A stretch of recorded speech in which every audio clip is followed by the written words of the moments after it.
everybody, it's Chance from chanceatl.com.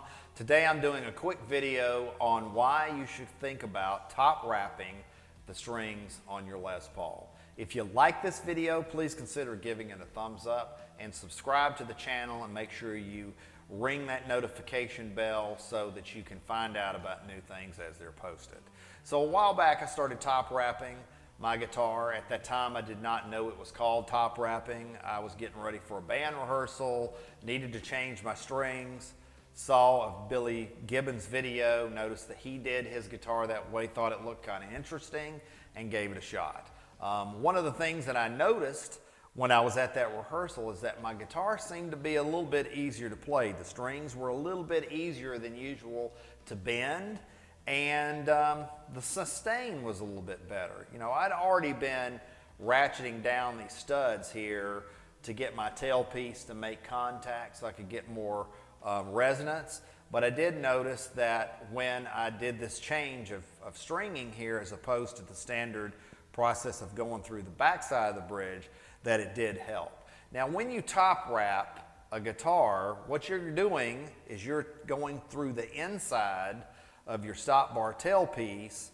pulling the string through and then wrapping it over, like you see here in this video. And you're going to notice that some of the ball ends are sticking out and protruding, and the reason for that is if you start top wrapping your guitar and as you pull your string through, you're going to probably notice that it'll tend to kink here where this wrap is, and a lot of times you can end up with a sharp edge that's protruding out the back, and if you rest your hand on your tailpiece back here, it's very uncomfortable.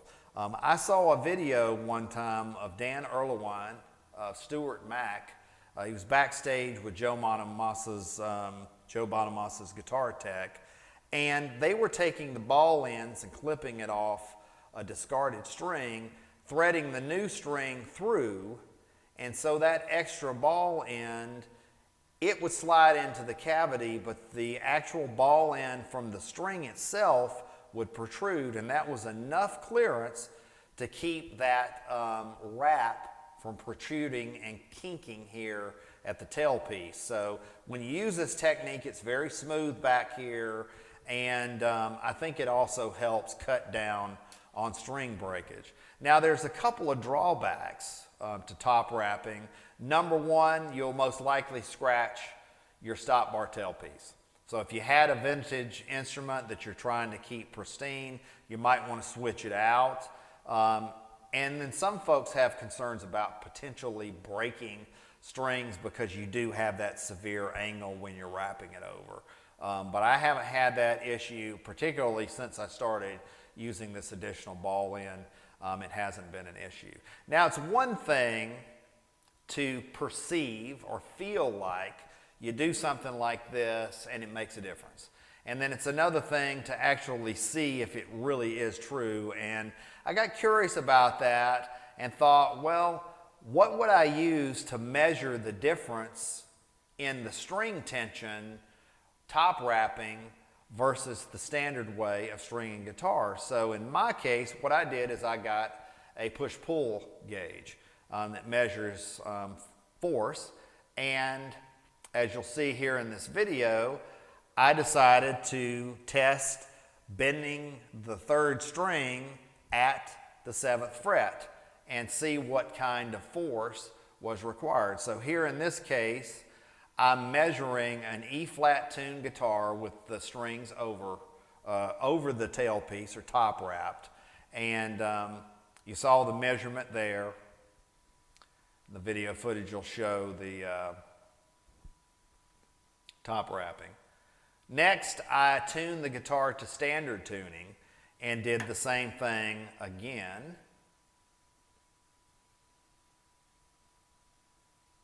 Got my measurement there. You see it's just a little less than 2 pounds of pressure to bend that string a whole step at the 7th fret top wrap. Now I changed the strings and I went to a standard stringing configuration, and I'm in standard tuning here. Now it's just about 2 pounds of pressure to bend that G string at the 7th fret. tuned it down to an E flat, did it again, and just a little bit less than 2 pounds of pressure.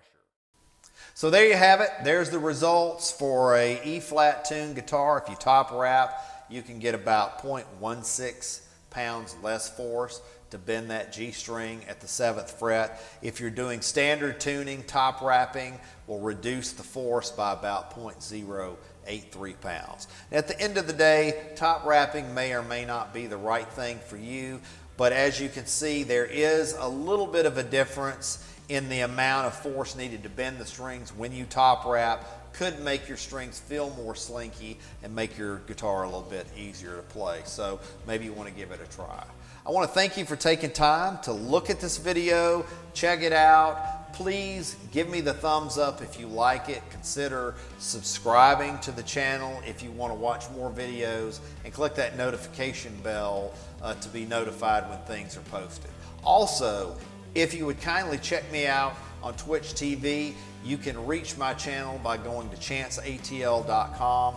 I broadcast every Tuesday and Wednesday evening from 8:30 p.m. to 11:30 p.m. Eastern Standard Time, and each Friday night from 9 p.m. Eastern Standard Time to 1 a.m. Eastern Standard Time. And I'm performing live classic hits from the 70s, 80s, 90s, and beyond, covers, that kind of thing. You might enjoy it. So thanks again for watching this video, and take care.